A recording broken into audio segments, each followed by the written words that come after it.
Bismillahirrahmanirrahim. Assalamualaikum warahmatullahi wabarakatuh. Innal hamdalillah nasta'inu wa nastaghfiruh wa na'udzu billahi min shururi anfusina wa min sayyiati a'malina. May yahdihillahu fala mudilla lahu wa may yudlilhu fala hadiya lahu. Asyhadu an la ilaha illallah wahdahu la syarika lahu wa asyhadu anna Muhammadan abduhu wa rasuluhu wa la nabiyya ba'dah. Allahumma salli wa sallim wa barik ala Muhammad wa ala ali Muhammad wa man tabi'ahu bi ihsanin ila yaumiddin. Faqad qala Allah ta'ala fi kitabil karim wa huwa asdaqul qa'ilin. A'udzu billahi minasy syaithanir rajim. Ya ayyuhalladzina amanu taqullaha haqqa tuqatih wa la tamutunna illa wa antum muslimun. Fa inna asdaqul hadisi kitabullah wa khairul huda huda Muhammad Rasulullah wa syarrul umuri muhdatsatuha wa kullu muhdatsatin bid'ah wa kullu bid'atin dhalalah wa kullu dhalalatin finnar. Shadaqallahul azim wa shadaqar rasul karim, amma ba'd. Hadirin wal hadirat, jamaah Hari Per-Muhammadiyah yang diselenggarakan di Masjid Al-Hidayah, Randu Gunting, Tegal Selatan. Yang saya hormati pimpinan Cabang Muhammadiyah Al-Ustadz Ahmad Sulhan, sering berkomunikasi, tapi baru lihat wajahnya. Ini manfaat dari silaturahim. Biasanya ketemu nang grup. Masya Allah. Banyak aktivis-aktivis di sini. Yang saya hormati pimpinan cabang Aisyah, yang saya hormati pimpinan-pimpinan ranting Muhammadiyah se-Tegal Selatan, yang saya hormati pimpinan-pimpinan ranting Aisyah dan Nasihatul Aisyah, Pemuda Muhammadiyah, serta seluruh jamaah yang dirahmati oleh Allah Subhanahu wa ta'ala. Marilah kita senantiasa memanjatkan syukur kepada Allah atas segala nikmat yang Allah berikan kepada kita semua, terutama nikmat iman dan Islam, serta nikmat usia yang masih Allah tambahkan kepada kita semua, yang akan kita isi dengan beribadah kepada Allah. Karena diciptakannya kita oleh Allah illa liya'budun, semata-mata hanya untuk beribadah kepada Allah Subhanahu wa ta'ala. Mudah-mudahan berkumpulnya kita pada pagi hari ini merupakan ibadah yang diridhoi oleh Allah Subhanahu wa ta'ala. Semoga salawat dan salam senantiasa Allah limpahkan bagi Rasulullah sallallahu alaihi wasallam beserta ahli baitnya, keluarganya, serta para sahabatnya, dan insya Allah kita semua umatnya yang senantiasa ittiba, yang senantiasa mengikuti sunnah beliau, bis-sunnatis sahihah. Hadirin rahimakumullah. Pada kesempatan pagi ini, saya akan mengambil tema, dua tema yang akan saya ambil, yaitu tentang kejujuran, tentang benar dan bohong, dan yang kedua tentang riswah, tentang suap. Kebenaran merupakan sesuatu yang sangat inti di dalam ajaran Islam. Rasulullah SAW bahkan beliau disebut sebagai oleh kaumnya Al-Amin, orang yang bisa dipercaya oleh kaumnya. Biasanya kalau kita berbicara kebenaran, jujur, Mohon maaf, mungkin ekornya bisa dikurangi.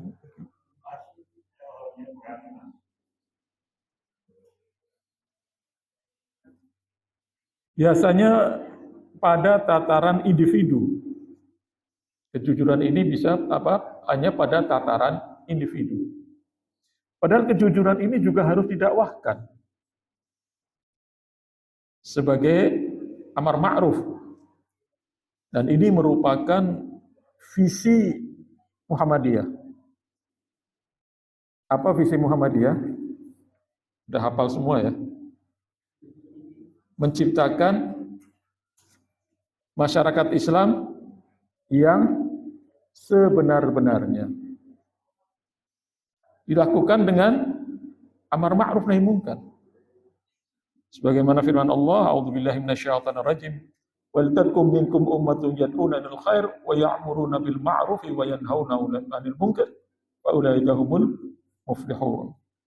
Hendaklah ada sebagian di antara kamu, wal takum minkum, sebagian di antara kamu, orang-orang yang mengajak kepada kebaikan, memerintahkan kepada yang ma'ruf, dan mencegah, melarang kepada yang mungkar.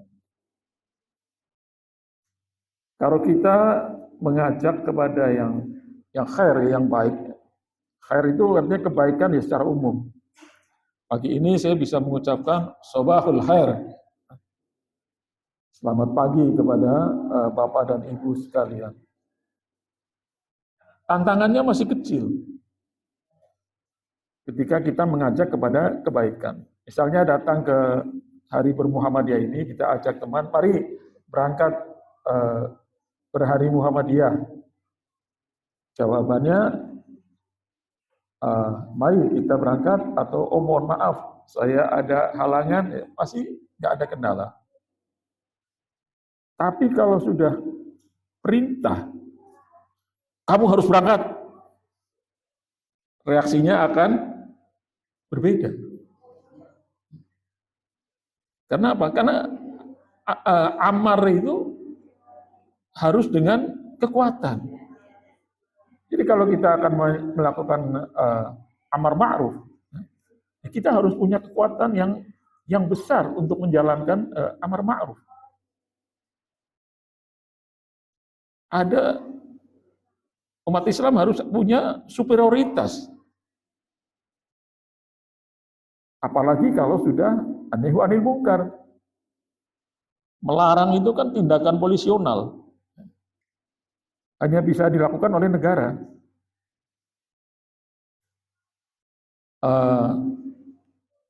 Kita tahu ketika tempat maksiat itu di Jakarta, di demo, di protes, tetap berjalan, tetapi dengan sebuah tanda tangan dari seorang gubernur, langsung ditutup.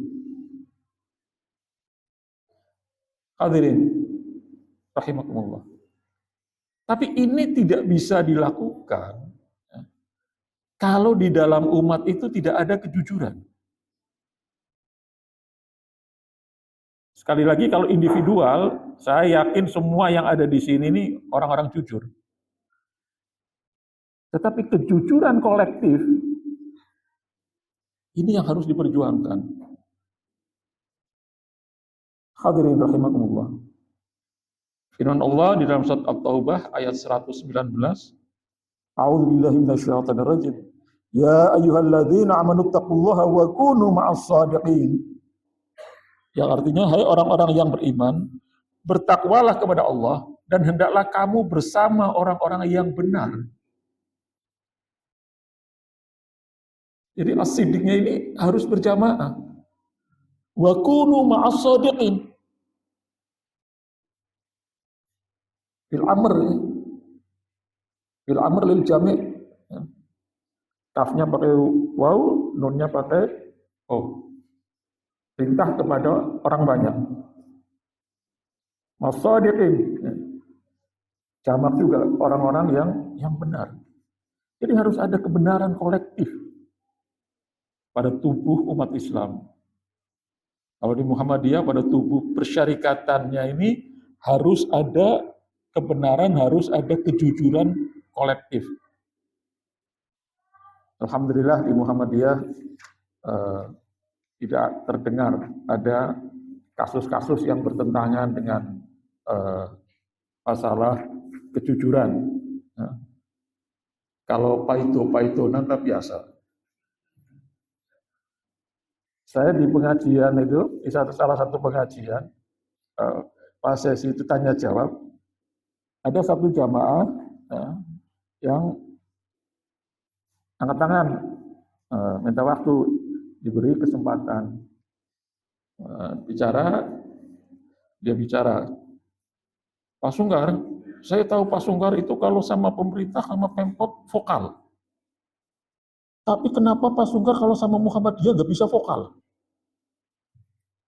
Saya bilang, Mas, kalau terhadap pemerintahan, mereka dibayar oleh negara untuk jujur, untuk benar, untuk bekerja. Kalau nggak benar ya kita ingatkan.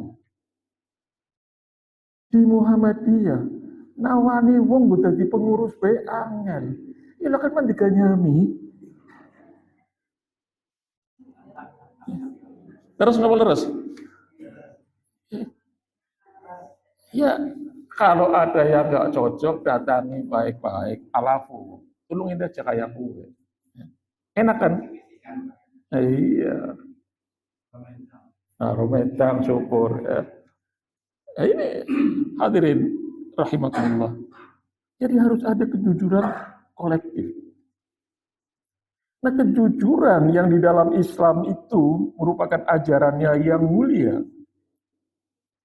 Sebagian diambil alih oleh orang-orang barat. Seorang penulis Amerika keturunan Jepang, namanya Francis Fukuyama. Dia menulis satu buku tebal, ya, yang judulnya hanya satu kata, trust. Kepercayaan. Dia melakukan riset di berbagai negara. Dan dia menemukan bahwa ada kelompok-kelompok masyarakat di beberapa negara yang tingkat saling percayanya tinggi, masyarakat itu mendapatkan kemakmuran. Istilah dia itu high trust. Saling percayanya tinggi di dalam masyarakatnya. Mereka makmur. Sebaliknya pada masyarakat yang low trust, yang tingkat saling percayanya rendah, maka terjadi kemiskinan.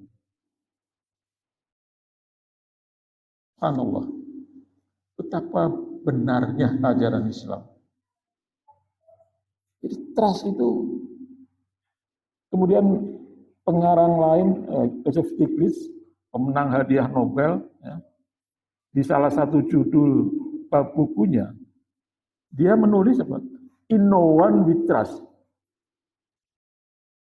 Tidak satu orang pun yang bisa kita percayai.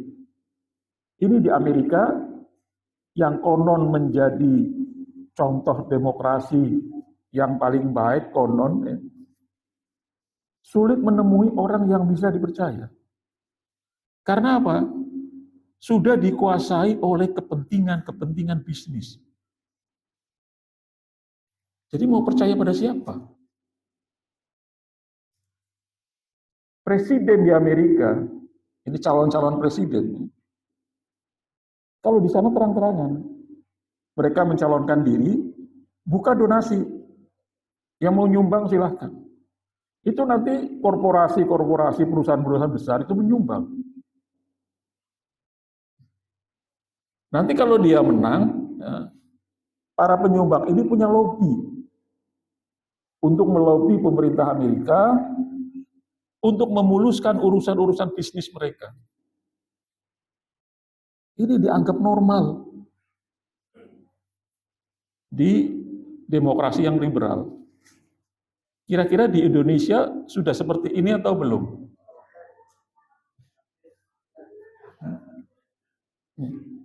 Ya, saya ambil contoh Amerika dan ada datanya, ada bukunya yang semua orang bisa baca. Hadirin rahimahumullah. Jadi pemenang Nobel ini menulis in no one we trust. Kita mau percaya sama siapa lagi? Hanya bedanya di sana terang-terangan, di sini umpetan.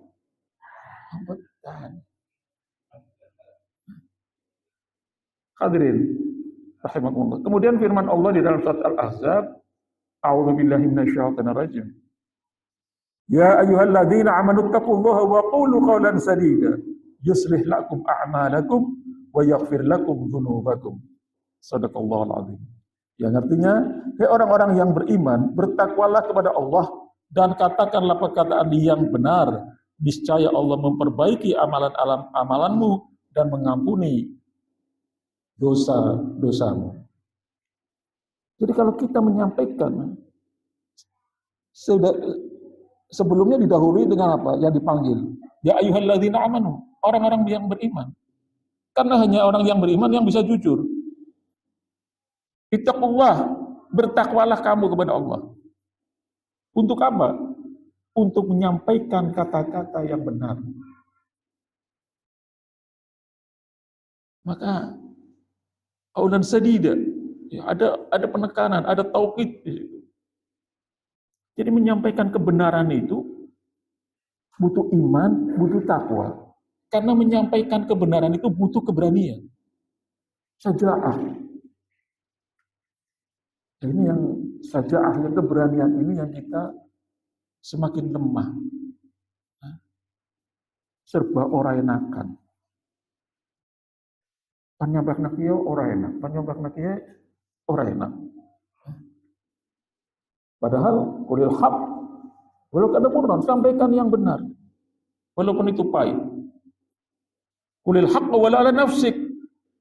Katakanlah yang benar walaupun kebenaran itu akan memukul dirimu sendiri. Hadirin rahimakumullah. Jadi kalau jujur, saya yakin semua ini jujur semua. Bapak-bapak, ibu-ibu jujur ya. Nah, nanti kalau didatangi sing sukses, jasa suara 200.000, Bapak Ibu jujur nggak? Ajak jujur. Ajak jujur.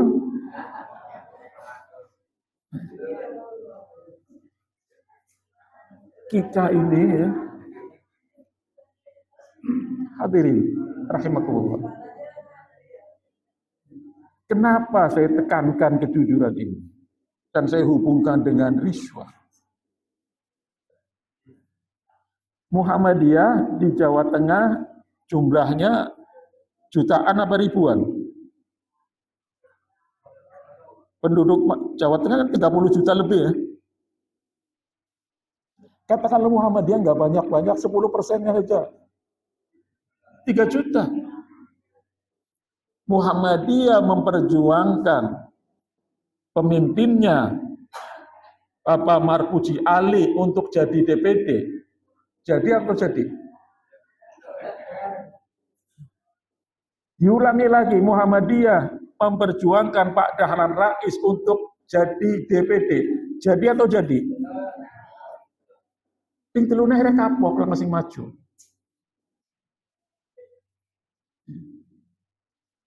Kenapa? Ya, masing-masing lebih pada asobiahnya. Kebenaran lawane Ketua PGRI, Kang Muhammadiyah akai guru, pipin ya, kayak pimpinan nyong, pimpinan loro-loro. Ya wis asing guru bae milih wong pada bae gurune. Hadirin rahimakumullah. Jadi kita bisa merubah keadaan ini. Perjuangan Muhammadiyah itu ideologi politik. Silakan baca bukunya Profesor Haidar Nasir. Maka di Muhammadiyah ada sesi pengkaderan yang namanya ideolitor. Yang sudah pernah ikut Tegal Selatan siapa saja? Sosok belum? Tokoh masa belum? Kalau belum, ada sendiri. Siapa ketua ya? Ada kan Ediopolitor sendiri, cabang. Ini membekali Muhammadiyah, kader-kadernya ini dengan pengetahuan-pengetahuan ideologi dan politik. Muhammadiyah itu sebuah pergerakan, sebuah gerakan. Artinya apa? Persyarikatan, kumpulan orang yang bergerak, yang memiliki ideologi. Ideologi itu apa? Ideologi itu artinya cita-cita bersama. Apa cita-citanya? Menciptakan masyarakat Islam yang sebenar-benarnya. Strateginya apa? Melalui amar ma'ruf nahi munkar. Sehingga dikenal di Muhammadiyah yang namanya jihad konstitusi. Sehingga Muhammadiyah beberapa kali melakukan judicial review kepada undang-undang yang dianggap tidak berpihak kepada umat. Seperti undang-undang sumber daya air, di mana swasta bisa mengeksploitasi air. Digugat oleh Muhammadiyah agar air kembali kepada dikuasai oleh negara dan digunakan sebesar-besarnya untuk kemakmuran rakyat. Dan Muhammadiyah menang. Jadi kader Muhammadiyah ini harus paham politik. Walaupun tidak harus ikut partai politik, tapi harus paham politik. Harus mampu memperjuangkan suaranya. Jangan sampai suaranya bisa dibeli. Hadirin rahimakumullah. Sering orang memudahkan, menganggap ringan, menganggap sepele soal money politik. Ya orangnya pengen dipilih ya sodako. Lumrah lagi nyalon ya walimah terus. Jadi dianggap riswah. Suap ini yang jelas ar-rosi wal murtasi finnar. Yang menyuap dan yang disuap dua-duanya di neraka. Jadi suap itu seperti orang jabat tangan, seperti orang salaman. Kalau saya menyodorkan tangan saya Pak Ketua tidak kembali menyodorkan tangan, terjadi salaman enggak? Anggaran asing nawani duit, wonge ora gelem, terjadi tidak? Tapi sudah menjadi teneo umum itu, anggapan umum, sing dadi mesti sing akeh duite. Kita tahu tapi kita tidak melakukan sesuatu. Hadirin rahimakumullah. Inilah maka dibutuhkan kejujuran kolektif. Masyarakat yang jujur. Kenapa saya katakan bahwa money politik ini sering disepelekan? Kalau dulu orang di desa-desa ya yang masih ada pencalonan kepala desa, itu kan memang konon katanya uangnya jor-joran ya. Itu kan uangnya sendiri. Sekarang kalau di dalam demokrasi modern, orang yang tidak mampu bisa dimodali oleh pemodal untuk dia menjadi pejabat politik. Apakah itu DPRD, kota, kabupaten, provinsi, atau DPR RI pusat sekalian. Bisa dimodali. Laporan media massa yang saya baca itu sekarang ini 60% yang duduk di Senayan adalah pengusaha, keluarga pengusaha, atau ada kaitannya dengan bisnis. Sehingga hukum yang berkenaan dengan buruh seperti Omnibus Law itu selesai dalam semalam. Yang demo di jalan berhari-hari. Orang mempan. Jadi pro bisnisnya ini sudah luar biasa. Jadi orang sekarang ini bisa dimodali, Pak. Mau jadi wali kota, mau jadi bupati. Dan bagi mereka, bagi para konglomerat ini, 20-30 miliar itu bagi mereka kecil. Kalau pasaran suara di Tegal ini 100-200 ribu, paling besar 300 ribu, mereka beli satu suara 1 juta kuat, Pak. Kira-kira wong Tegal agar satu suara 1 juta ucul beli. Ayo jawabnya kompak nemen ojo.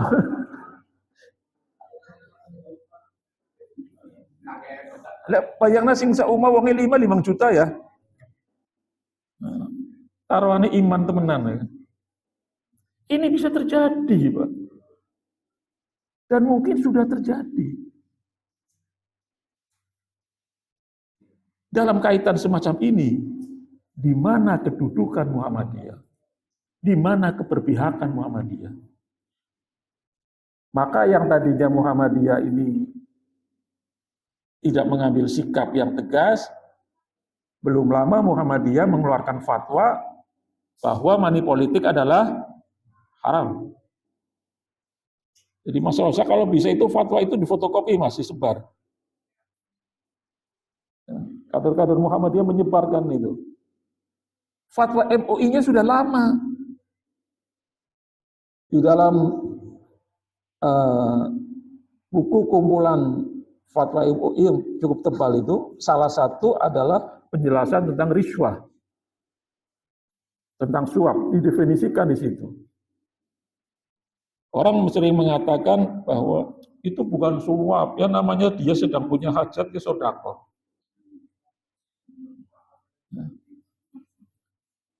Kalau sodako, cari pahala atau cari kursi?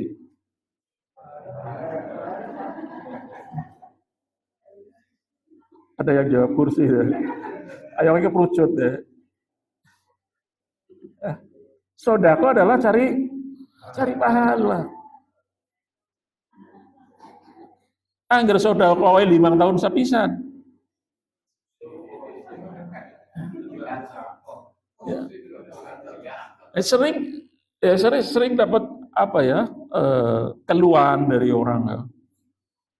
Lagi gurung jagung ta. Ayam grapyake por. Barang wis jagung diparani umahe dideleng sing langset tok.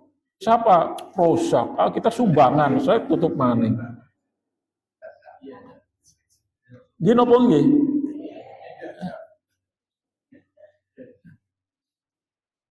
Hadirin rahimakumullah. Jadi kalau kita ini biarkan hancur negara ini. Betul-betul hancur negara ini. Karena riswah, karena suap ini. Hukumannya sudah ada. Di dalam pemilu itu masuk pidana pemilu. Tapi hukum ini tidak pernah ditegakkan. Kabeh wong sategal ngerti angger ora nyogok, ora bakal dadi wali kota. Tapi pengawas pemilu tidak pernah menemukan kasus, kan aneh. Sategal wuru kabeh ora tahu disidang nang pengadilan. Coba ngawasi kalau merem apa kepriye. Jadi dampak kerusakannya ini luar biasa, Pak. Ya karena mayoritas pengambil keputusan itu. Jadi kalau di dalam bahasa Inggris ya, itu anggota dewan disebut lawmaker. Jadi anggota legislatif itu disebut lawmaker, pembuat undang-undang, pembuat hukum. Kalau pembuat hukumnya 60% pedagang, kira-kira hukumnya nggak dagang apa nggak negara?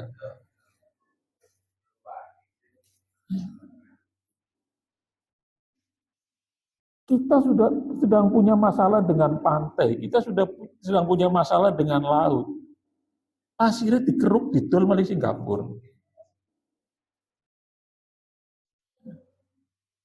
Kemudian kita berdebat dari sisi ilmiahnya. Itu bukan pasir, itu sedimen.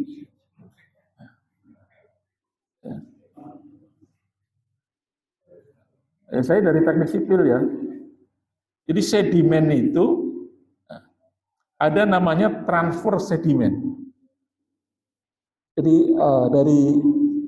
ada yang dari sungai, di sungai banyak pasir, banyak lumpur, didorong itu ke laut, itu namanya transfer sedimen. Sedimen itu ukurannya macam-macam. Kalau yang pasir bisa 1 sampai 2 mili atau lebih. Kalau yang lumpur itu ukurannya mikron, lebih kecil lagi. Ada yang sampai ukurannya mikroskop. Ada yang dia berjalan di atas permukaan, ada yang dia terapung, terbawa oleh arus. Nah, kalau sudah terkumpul di satu tempat, di laut, ya, maka dia baru menjadi sedimen, deposit sedimen, ya kumpul di situ. Untuk menentukan jenisnya, harus dibawa ke laboratorium. Itu di laboratorium nanti diukur gradasinya, kemudian diameternya, permukaannya halus atau kasar. Itu baru bisa ditentukan dengan transfer sedimen. Ada yang memang dia itu sudah bentuknya, morfologinya namanya, morfologi permukaan atau dasar lautnya memang seperti itu. Ada atau tidak ada sedimen. Nah, kemudian soal pengawasannya di tengah laut, yang bisa ngawasi siapa, Pak?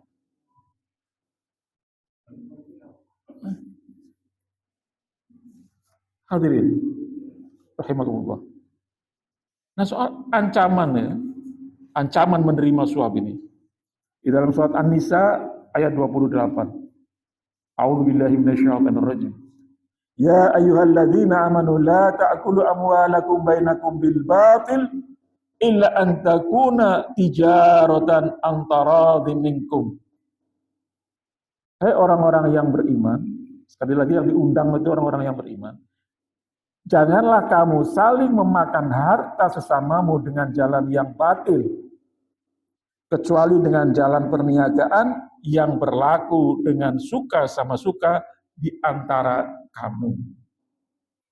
Jadi transaksi yang ada di dalam Islam itu adalah apa? Tijarah. Transaksi perdagangan. Yang diperdagangkan itu apa? Kalau tidak benda, ya jasa. Syaratnya apa? Antaradhi minkum. Saling ridho. Bentuknya perdagangan, saling ridho. Baru ada uang yang berpindah. Karena ada barang yang berpindah. Kalau ada uang yang berpindah, kemudian yang balasannya yang berpindah adalah coblosan, kira-kira bil batil atau bil haq? Kira-kira bil batil atau bil haq? Batil. Kira-kira ini tijarah atau bukan? Perdagangan atau bukan? Bukan ya. Jadi ini mantap ini kader-kader Muhammadiyah. Kira-kira kalau kader Muhammadiyah di sini rumahnya didatangi tim sukses, bawa sembako, ya, amplop, berani bilang nyong ora nampani, penggo nyong haram. Wani apa ora? Mulai saiki kuduan. Soalnya Pak Muhammadiyah ki nggo titenan, Pak. Misalnya Pak Rozak nampani, tanggane nyawang. Si Muhammadiyah pe gelem enggak? Muhammadiyah kena boleh? Kena. Jadi jangan sepelekan ini. Jangan sepelekan. Karena kalau sudah kader itu, nuwun sewu, seakan-akan nang padukan tulisan Muhammadiyah. Ya. Diundang orang teka, ya lumrah. Nggih.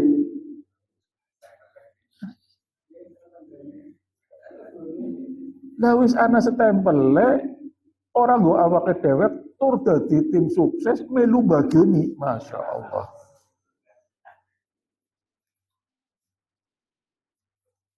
Malu enggak kita sebagai persyarikatan?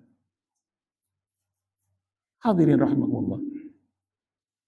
Ini yang bentuknya riswah. Ada lagi di dalam bukunya Francis Fukuyama yang lain itu, judulnya Political Decay. Politik, decay itu pembusukan, pelapukan politik. Dia menekankan dua hal. Yang menghancurkan pemerintahan demokrasi di negara-negara yang mengatakan dia demokrasi, dua. Pertama, patronage. Yang kedua, clientelism. Jadi yang bawa HP bisa lihat Google, ya, patronage. Tulisannya patronage. Patronage.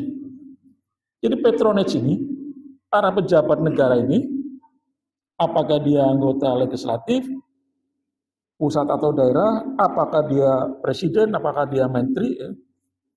Patronage ini menganggap rakyat itu seakan-akan kliennya dia. Jadi menganggap rakyat itu seakan-akan itu buruhnya lah. Dan dia adalah patronnya, dia adalah majikannya. Supaya keinginan-keinginan dari patron ini, keinginan-keinginan dari bos ini terpenuhi, maka dia memberikan sesuatu ya, untuk menyenangkan orang yang akan selalu memilih dia. Kalau money politik itu pakai uang sendiri, kalau patronage ini pakai uang negara.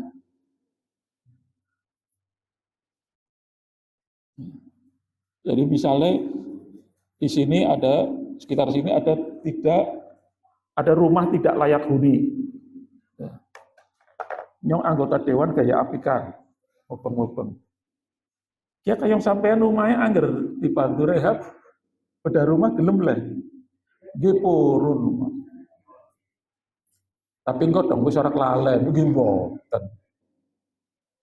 Bruk oleh rehab rumah tidak layak huni. Berapa tahun kemudian anggota dewan ini nyalek lagi. Ini tuan rumah yang direhab ini kira-kira milih enggak? Mesti milih ya. Terus angger anak caleg anyar dipilih apa ora? Maka mayoritas yang duduk di dewan itu selalu terpilih kembali. Anak sampai sing ping papat, orang mandek-mandek ping papat ya anak. Saya alhamdulillah 2 kali. Sekali habis reformasi, ya, 2 kali 2004 saya nggak maju, 2009 saya maju, itu sudah mulai ya, sudah mulai brutal pemilihannya. Saya masih terpilih. Kenapa saya nggak terus-terusan? Yang kedua saya suruh maju lagi. Angger terus-terusan nyowong dagang izin Martin. Tiap bulan sungkan nang dewan baik, dong kerjanya apa sih? Gini ngomong gini, kerjanya apa? Saya malu kalau saya dianggap penganggur. Angger orang lepunang dewan, oroli duit, oroli gajian. Ini berturut-turut terus, gak ganti-ganti. Tapi kalau bicara pekaderannya, jangan takut. Anda terus yang aktif di partai. Nanti gantikan saya. Biasanya kan ya kowe ngomong ya. Ing papat 20 tahun orang ganti-ganti. Ini patronage ini namanya. Jadi kampanye atas biaya negara. Nah, yang kedua itu namanya klientelisme. Klientelisme, cari lagi di Google. Klientelisme.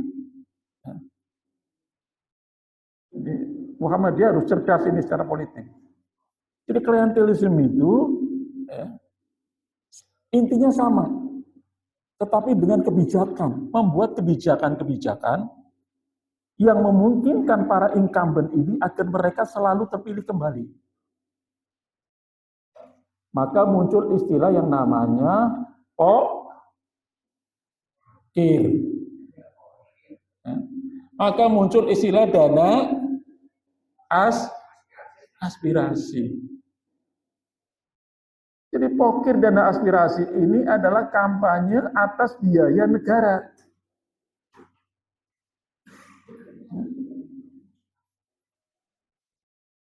Misalnya nyong wali kota apa kota dewan. Ya kayak gedung Muhammadiyah ora jadi. Proposal kirim mari nyong bae wis kok, nganggo pikiran, nganggo pokire nyong wis. Cair. Muhammadiyah dapat. Kira-kira Pak Ahmad ya. Ki kok dong wong nyalek maning apa paling dadi wali kota maning. Kira-kira mari kadere kayak bae sih wis cair go Muhammadiyah. Kira-kira begitu nggak Pak Ahmad? Ya yo nyong dadi caleg keliling-keliling ya. Saniki Muhammadiyah ini mun angsal pokir Pak. Ora kepenak. Ini realita.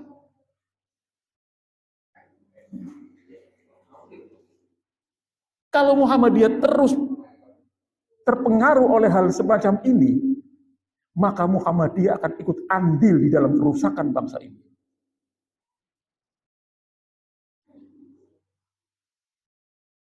Dan saya siap berdebat soal ini.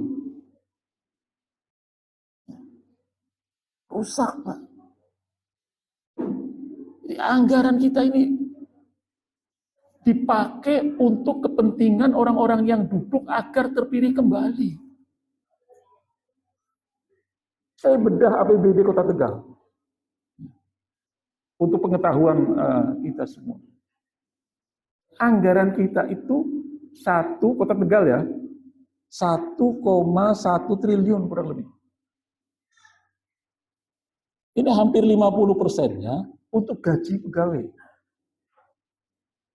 Jadi tinggal sekitar 400 sekian miliar yang untuk pembangunan. Kemudian untuk belanja barang yang habis pakai itu, macam-macam kertas dan lain sebagainya itu ya, sisa hanya sekitar 280 juta miliar, kurang lebih semacam itu. Isu yang berkembang, satu anggota dewan itu pokirnya sekitar 1-2 miliar. Katakanlah 2 miliar, kali 30 anggota dewan, 60 miliar. Jadi siapapun wali kotanya, dia hanya akan bisa membangun kota Tegal kurang lebih hanya sekitar 200 miliar lebih, nggak sampai 300 miliar.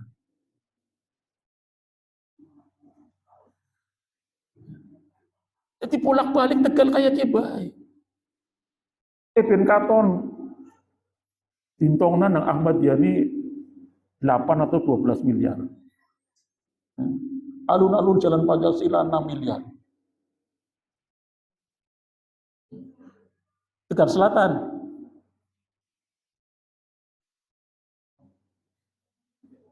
Tetap warga dana banjir. Belum lama saya berkunjung ke Pemkot ya, ke Bapeda, saya ngobrol dengan mereka. Itu master plan banjir Kota Tegal itu butuh kurang lebih sekitar 800 miliar.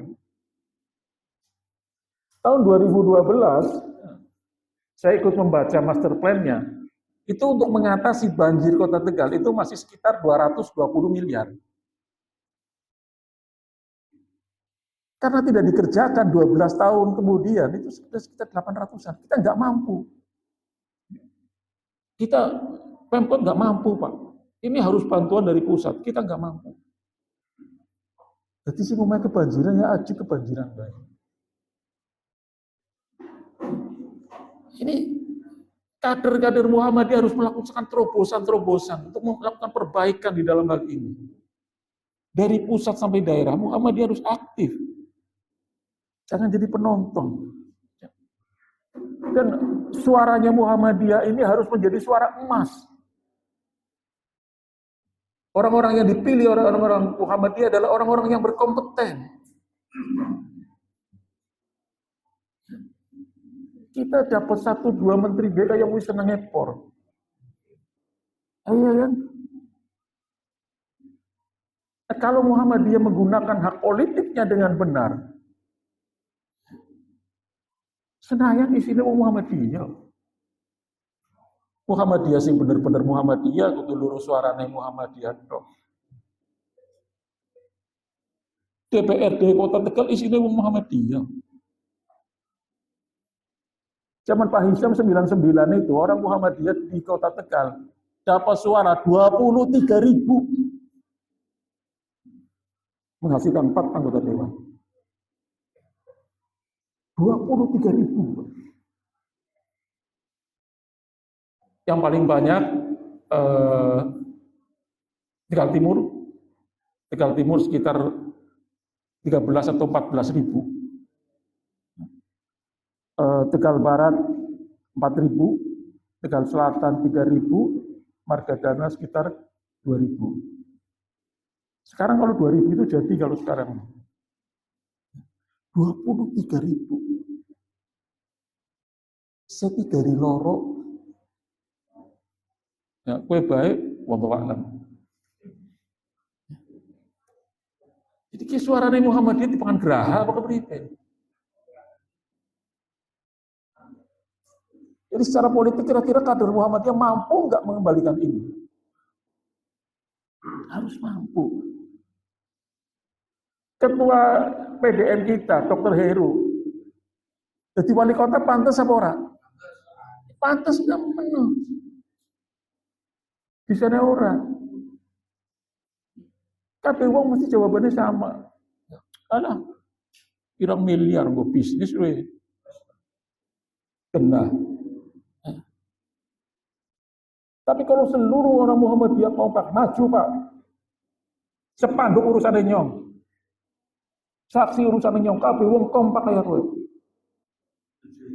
Mampu nggak orang Muhammadiyah? Mampu sekali, Pak. Kecil. Sekolahan, masjid miliaran sanggup. Ini lo kan ngangkat wali kota si Joro sanggup.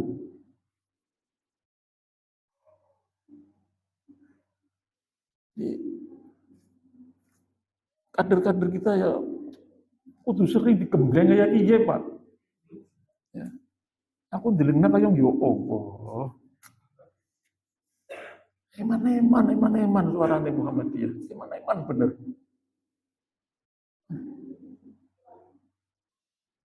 Kemarin acara kita datangkan mereka ketiga-tiganya. Ya. Kita ulik, saudara-saudara tahu jawaban mereka seperti apa. Saya sering ditanya oleh teman-teman, Pak Abdullah Sungkar, kiamat telu, kau milih siapa? Saya paling bertanya, sing orang nganggo duit siapa? Kowe sing tak pilih.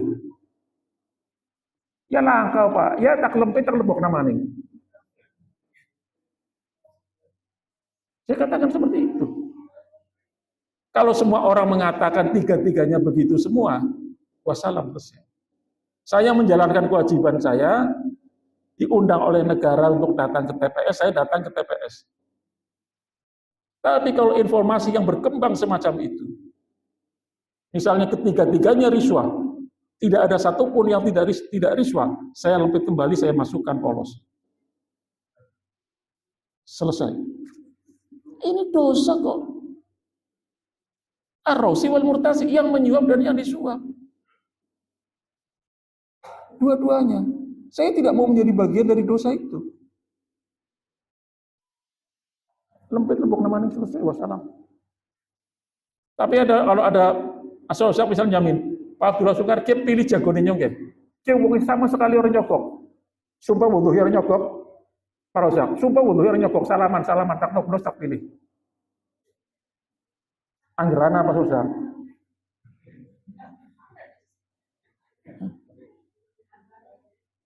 Ini prinsip saya. Prihatin kita melihat negara kita itu prihatin, Pak. Jangan lihat diri kita sekarang ini. Mungkin bapak-bapak, ibu-ibu punya anak, punya cucu. Cerdas di sekolahan. Menjadi sarjana, sukses berbisnis. Dia punya cita-cita ingin menjadi wali kota, menjadi anggota dewan. Ketika dia akan menjalankan cita-citanya, keinginannya, terhadang oleh money politik, dia berhenti. Bonim. Sungguh bonim. Hadirin rahimakumullah. Saya mengatakan semacam ini bukan, saya tidak pernah di dalam. Ketika saya di dalam, saya menolak pokir. Atas nama reses, ngumpulin orang, mintain pendapat masyarakat, minta usulan apa, ya. Kemudian ini mau dijadikan uang, mau dijadikan anggaran. Namanya hasil reses, kalau sekarang pokir. Saya bilang, tidak bisa. Ini tugasnya eksekutif. Dewan itu policy maker, pembuat kebijakan. Kebijakan wonten nyotoran apa mboten, Pak? Enggak ada. Kebijakan itu adanya tulisan. Yang punya pekerjaan wali kota, eksekutif, DPU, mereka punya pekerjaan. Dewan hanya memutuskan kebijakannya dengan mitra wali kota, kepala daerah, atau presiden kalau di pusat. Hanya sampai pada kebijakan. Dari mulai diajukan 200 juta per anggota, saya tolak. Kemudian 1 miliar per anggota, saya tolak. Ini bukan domain kita. Jadi lucu sekarang ini, Pak. Anggota dewan berusukan maring kampung, gawa meteran, gilit di meteri. Ki sampean dewan apa DPU dong ya?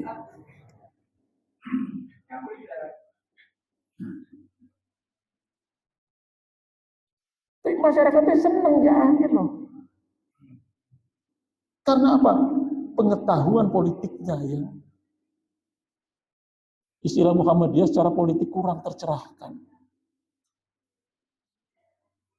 Saya ngobrol dengan salah satu lurah, Pak.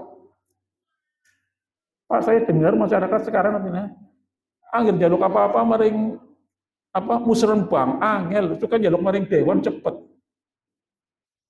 Jadi lurah dipencoloti saiki. Terus Pak. Pada ngangklung lurahe. Musrenbang ya wis arane nggo persyaratan, wong kudu gawe musrenbang ya musrenbang. Tapi lebih cepat dibebas lewat dewan. Rusak tatanan bernegara kita, Pak. Dari atas sampai bawah rusak. Maka Muhammadiyah harus tampil melakukan perbaikan-perbaikan. Hadirin rahimakumullah.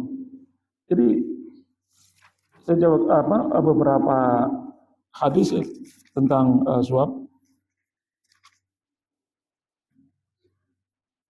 Dari Abdullah bin Umar, dari Abdullah bin Amr radhiyallahu anhu, ia berkata, "La'ana Rasulullah sallallahu alaihi wasallam ar-rashi wal murtashi." Rasulullah SAW melaknat orang-orang yang menyuap dan orang-orang yang menerima suap. Hadis riwayat Abu Dawud dan Tirmidzi. Hadis lain, ar-rashi wal murtashi finnar, yang menyuap dan yang disuap, dua-duanya di neraka. Jadi jelas. Tapi kadang ada ceramah-ceramah yang menyesatkan. Tampaknya ditebai, orang dipilih. Katanya apik ya. Tapi kan ini rislahnya sudah berjalan. Malah kalau cara sederhana ini wong dosane loro. Siji dosa menerima suap, kedua dosa khianat. Dan ngajari orang hoin ya, ngajari orang jadi khianat. Tampaknya duitnya baik, wong harusnya dipilih. Jadi, Islam itu, agama itu pakai hukum. Hukum itu Al-Quran dan Al-Hadis. Jadi bukan bukan omongan-omongan sederhana seperti itu.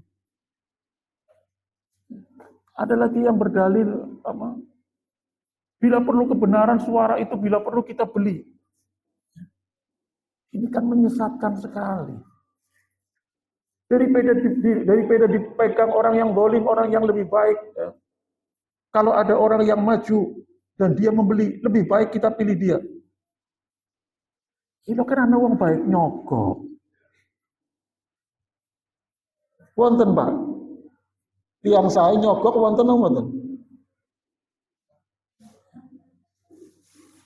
Kemudian sekarang yang apa? The best among the worst. Kita pilih yang terbaik di antara yang buruk-buruk. Ini bahasa Indonesia ora lulus. Lewong buruk-buruk dijuput terbaik kayak. Ada yang guru bahasa Indonesia nggak di sini? Ini istilah demokrasi barat yang kita serap begitu saja. The best among the worst. Yang terbaik di antara yang paling buruk. Itu kan anak. Kayak uang. Ibu-ibu belanja di pasar. Ya. Pilih ikan. Ikannya sudah busuk semua. Jare sing dokter dipilih apa bukan anak sing apik.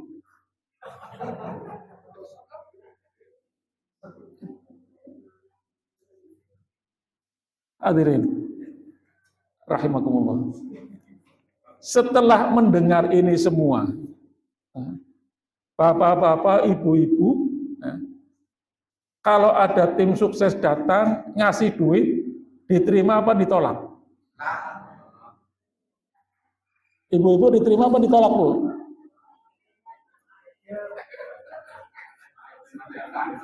Ayo jawabnya akhir.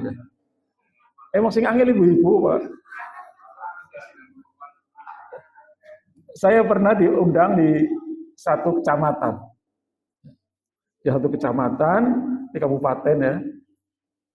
Saya diminta berbicara pada mereka. Saya tanya, Bu, kalau ada koruptor bawa uang miliaran, ibu-ibu dikasih satu orang 300.000 untuk milih. Koruptor ini dipilih apa enggak, Bu? Dipilih. Dipilih. Jadi Masya Allah. Jadi saya yakin ini tidak akan terjadi pada kader-kader Muhammadiyah. Mari kita perbaiki. Beri kesempatan kepada generasi muda Muhammadiyah untuk tampil. Jadi kalau nanti ada pencalegan kader-kader Muhammadiyah tampil. Ibu partai apa baik tampil. Didukung oleh warganya. Kalau ada yang maju lagi, dinasehati, tolong aja. Kon kok baik, kian disit dirampungan. Dan salah siji baik. Ya, kekuatan kita ini solid. Jangan kita menjadi seperti bui. Muhammadiyah sangat diperhitungkan secara politik. Kalau Muhammadiyah tidak diperhitungkan, Muhammadiyah tidak diberi menteri. Sangat diperhitungkan. Di pusat, di daerah,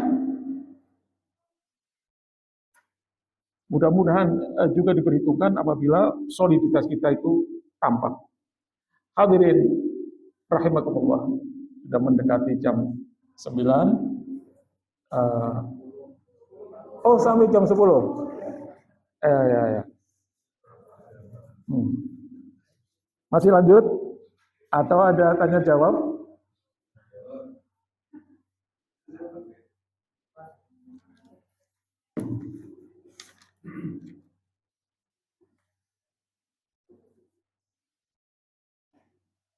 Hadirin rahimakumullah, baik, saya lanjutkan.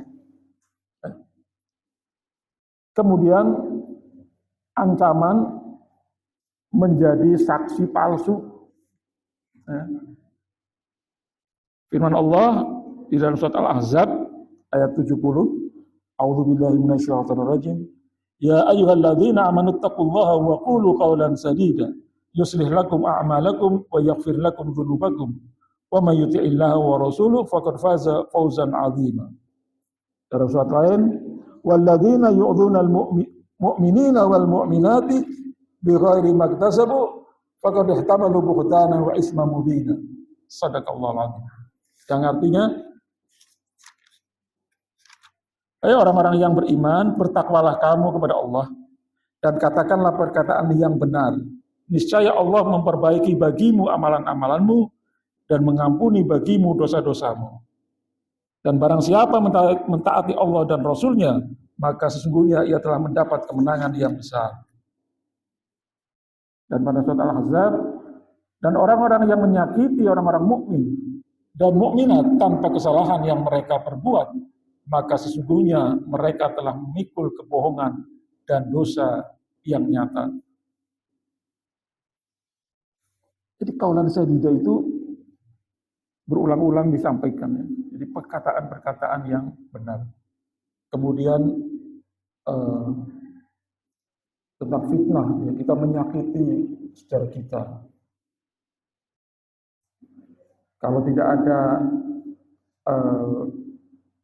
konkretnya, fitnah.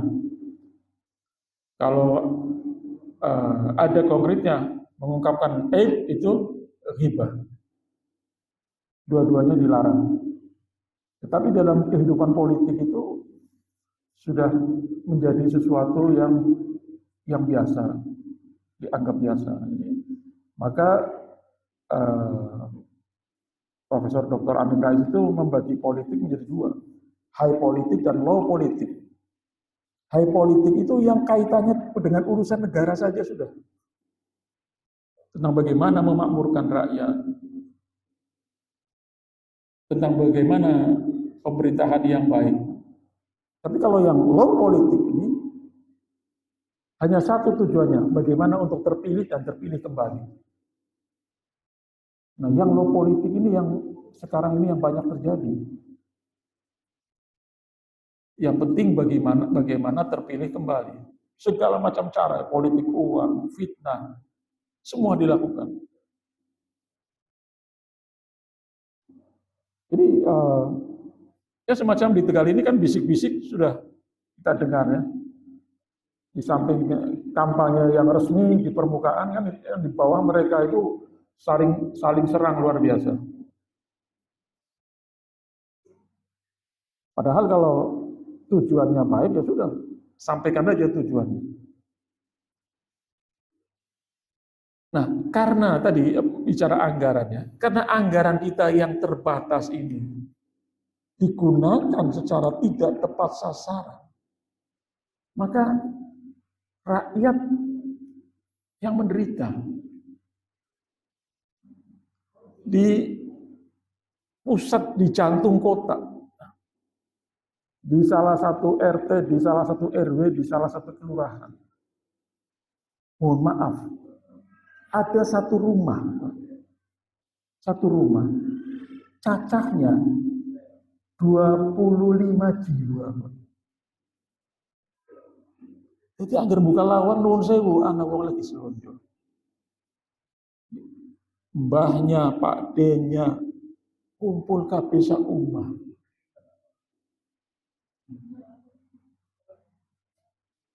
Bagaimana rakyat akan sejahtera?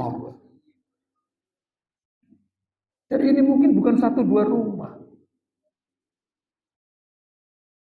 Bukan lagi pondok mertua indah, ya pondok simbah indah, ya pondok pade indah jadi siji.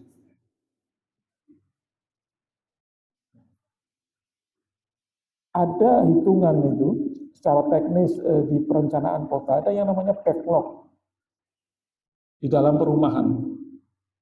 Backlog itu kesenjangan antara kebutuhan rumah dan rumah yang tersedia.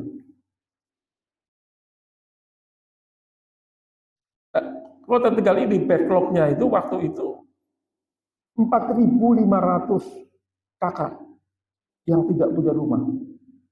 Jadi dari 55.000 jumlah kepala keluarga di Tegal, sekitar 4.500, mungkin sekitar 5.000 sekarang itu tidak punya rumah.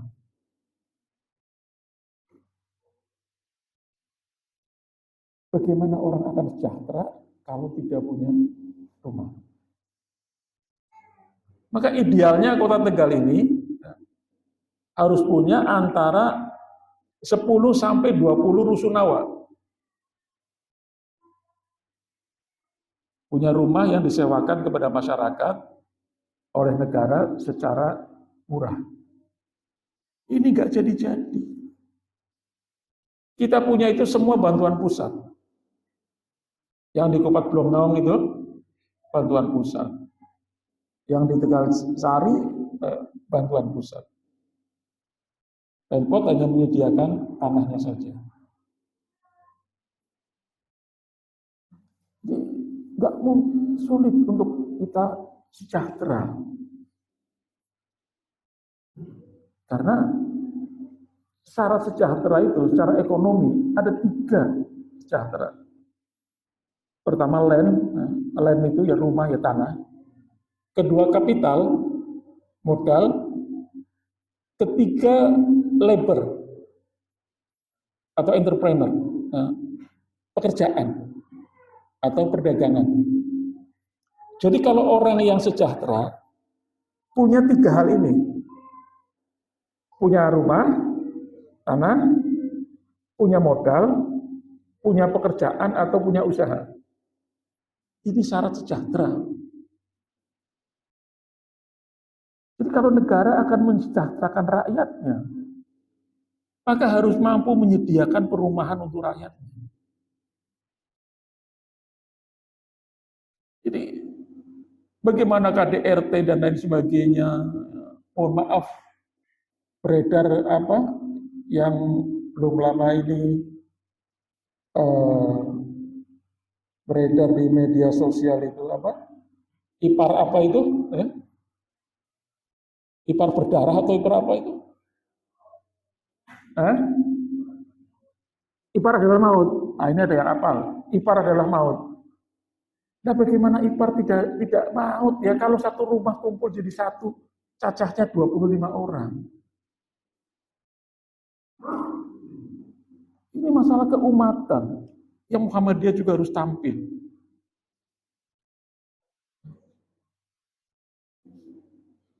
Jadi bagaimana kita mensejahterakan kalau rakyat rumah aja nggak punya, rumah terlalu mahal. Yang kedua kapital modal. Alhamdulillah di sini punya modal semua ya. Modal nggak harus besar. Yang penting bisa bekerja. Apa maning randu gunting gampang ya. Gawe gerobak tok nang ngarep omah atau gemblong atau apa dadi duit. Masya Allah randu gunting mak murep kor. Awit yang cilik kowe. Ponggol sing terkenal ya randu gunting. Kupat randu gunting. Gempol randu gunting. Ayo gempol saya langka ya. Wis ana Mas Osak. Wis arang. Lepot. Alhamdulillah kalau randu gunting itu saya yakin makmur. Tapi di daerah-daerah yang lain, anak-anak nelayan, sekolah dinteni kesuwen, miang melu kapal seminggu balik 750.000.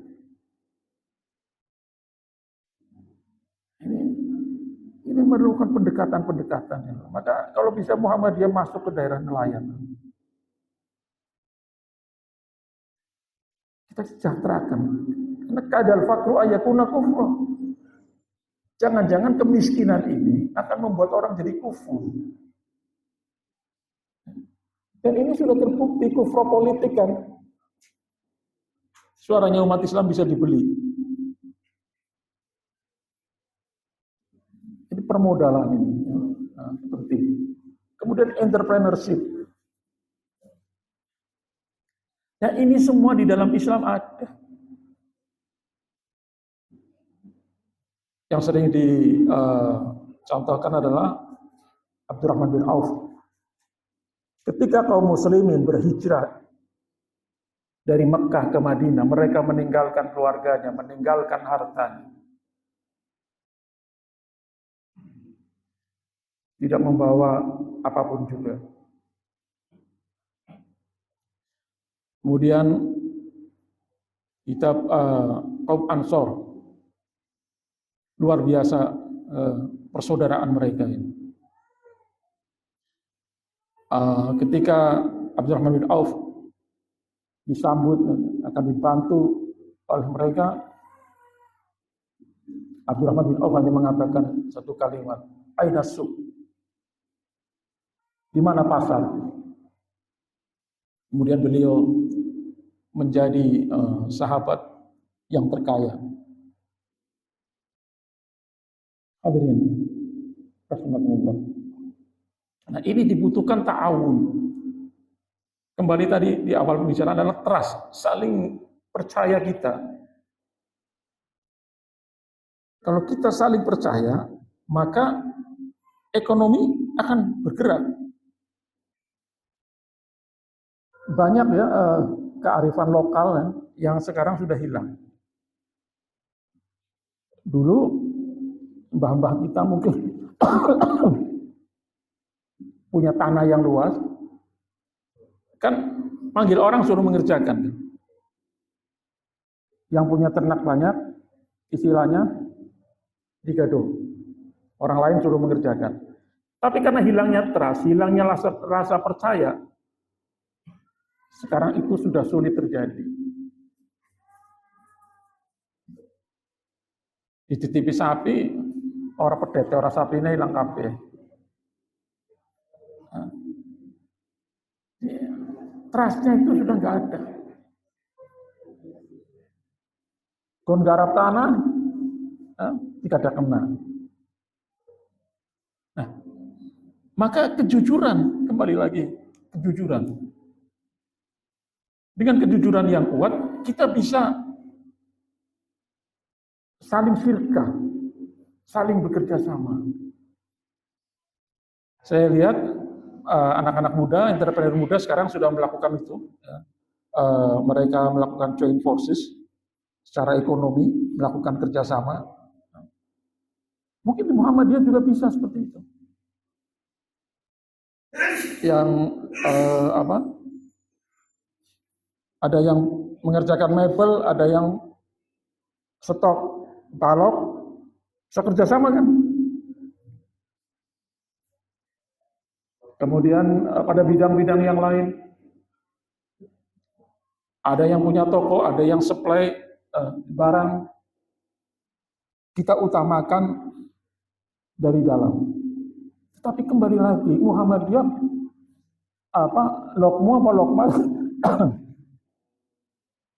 kelihatannya kurang mengembirakan ya. Lagi anyar tok pada tuku, bar gue mandek. Atau yang di tuku teri masih minimarket Lokmat itu. Yang dari sini deket polsek kiri jalan masih. Ya tempatnya aja nggak tahu. Saya beberapa kali beli di situ. Maka kita perkuat solidaritas kita ini. Kalau ada saudara kita punya usaha, kita dukung rame-rame. Ini dilakukan oleh umat yang lain, Pak. Kaum yang lain. Coba kalau mereka buka usaha, Pak. Usaha kecil, warung kecil di kampung, Pak. Yang kirim karangan bunga banyak sekali.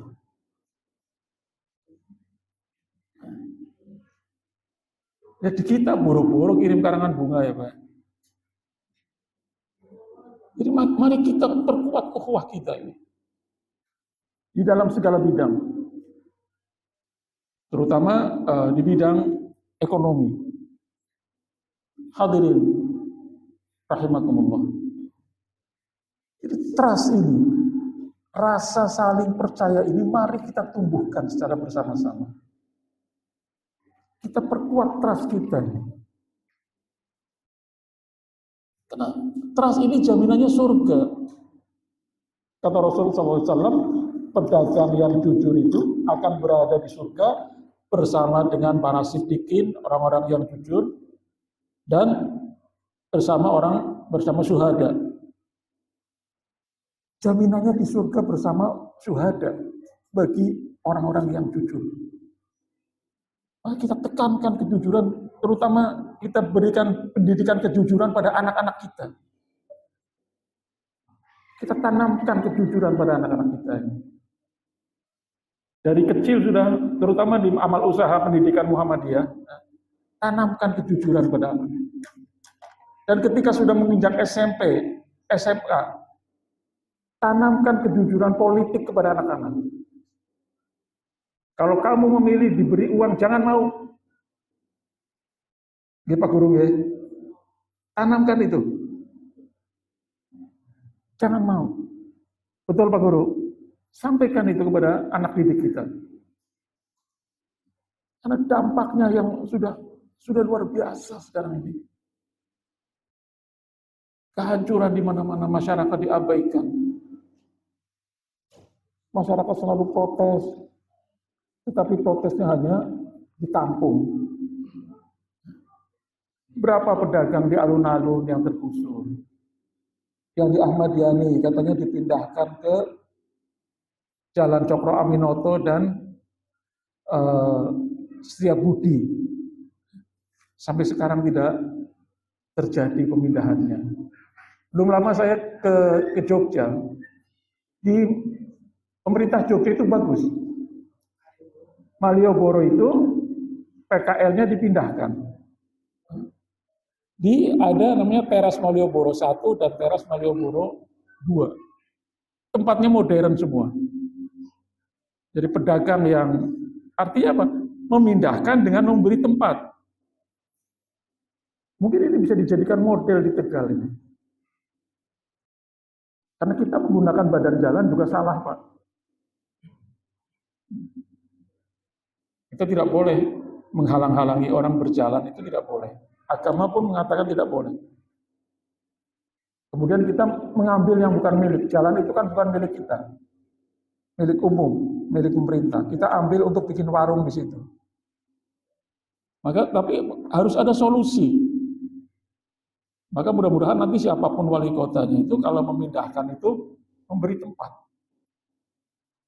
Contohnya jelas di Malioboro dan tetap menjadi kunjungan orang karena tempatnya menarik dan modern, ada musolanya bagus. Ini kan kita kan dibiarkan, nanti kalau sudah kacau baru diusir. Jadi kalau mulai habis asar sampai malam Jalan Kartini seperti apa?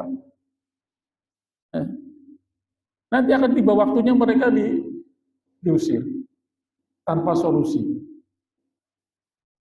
Nah, ini peran para wakil rakyat ini seharusnya untuk memberikan solusi-solusi. Hadirin rahimakumullah. Saya sering berkomunikasi dengan PNS, birokrat itu di pemerintahan ini. Mereka bisanya mengeluh karena tekanan-tekanan politik. Jadi badan perencana itu jarang digunakan untuk merencana. Jadi sebuah perencanaan itu, kalau di dalam sebuah kota itu pertama konsep dulu. Jadi konsepnya seperti apa? Kalau setelah konsep, baru dibikin desain awal seperti apa. Itu desain awalnya ditunjukkan kepada masyarakat. Anda setuju atau tidak dengan desain ini? Kalau setuju, baru dibikin detailnya dan dibangun. Kita kan nggak pernah diberitahu.